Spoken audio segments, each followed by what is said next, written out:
ప్రస్తుతం టాలీవుడ్లో అత్యధికంగా క్రేజ్ ఉన్న ప్రాజెక్టులో ఒక మూడింటి గురించి స్పెషల్గా చెప్పేసుకోవాలి. సెట్స్ మీద ఉన్న సినిమాలన్నీ క్రేజీ ప్రాజెక్టులే అనిపిస్తాయి. కానీ రిలీజ్కి ముందే బజ్ క్రియేట్ చేసి రోజు రోజుకు అంచనాలను పెంచే సినిమాలు కొన్నే ఉంటాయి.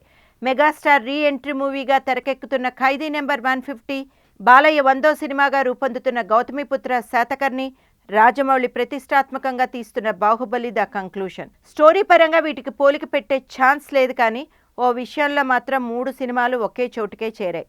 మెగా మూవీ ఖైదీ నెంబర్ 150, బాలయ్య సినిమా గౌతమిపుత్ర శాతకర్ణి, ప్రభాస్ బాహుబలి 2 చిత్రాల ఆడియో హక్కులని ఒకే కంపెనీ దక్కించుకోవడం ఆశ్చర్యాన్ని కలిగిస్తోంది. 3 చిత్రాల రైట్స్, లహరీ మ్యూజిక్ దక్కించుకోవడం హాట్ టాపిక్ అయిపోయింది. హిస్టరీలో నిలిచిపోయే 3 భారీ క్రేజీ సినిమాల హక్కులను ఒకే కంపెనీ దక్కించేసుకోవడం విశేషం.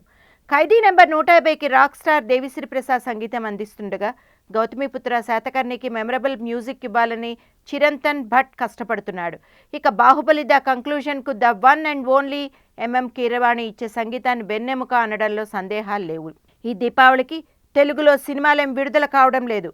అయితే లుక్కుల మీద లుక్కులు ఇవ్వడానికి టాలీవుడ్ సమాయత్తం అవుతోంది. నందమూరి బాలకృష్ణ గారు నటించిన గౌతమిపుత్ర శాతకర్ణి టీజర్కు అమేజింగ్ రెస్పాన్స్ ఇచ్చిన ప్రేక్షకులకు థ్యాంక్స్. ఈ రెస్పాన్స్ చూస్తుంటే సినిమా విడుదల కోసం తెలుగు ప్రేక్షకులు, నందమూరి అభిమానులు జనవరి 12 సంక్రాంతికి విడుదలవుతున్న గౌతమిపుత్ర శాతకర్ణి కోసం ఎంతో ఆసక్తిగా ఉన్నారో అర్థమవుతోంది. గౌతమిపుత్ర శాతకర్ణి బాలకృష్ణ గారు నటించిన 100వ చిత్రం కావడంతో సినిమా థియేట్రికల్ ట్రైలర్ను యూఎస్, యూకే సహా ప్రపంచవ్యాప్తంగా 100 లొకేషన్స్లో ఒకేసారి విడుదలయ్యే ప్లాన్ చేశాం.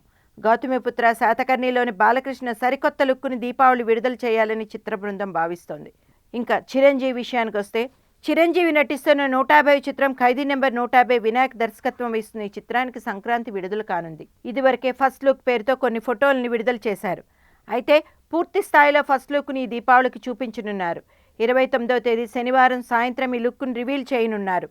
టీజర్ లాంటిది ఒకటి వదలాలని చిత్ర బృందం భావించినా అందుకు ఇంకాస్త సమయం తీసుకోవాలని వినాయక్ నిర్ణయించుకున్నట్ట.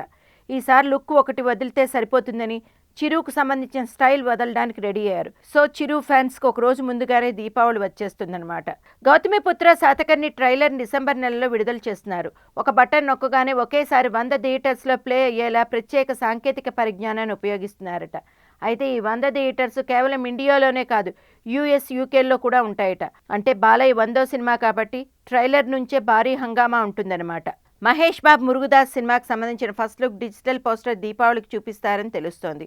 గోపీచంద్ బి గోపాల్ సినిమాకి సంబంధించిన లుక్ కూడా దీపావళి రోజునే బయటకు వస్తుంది. ఇప్పుడు చిరంజీవి కూడా దీపావళి గిఫ్ట్ ఇవ్వడానికి రెడీ అయిపోయాడు.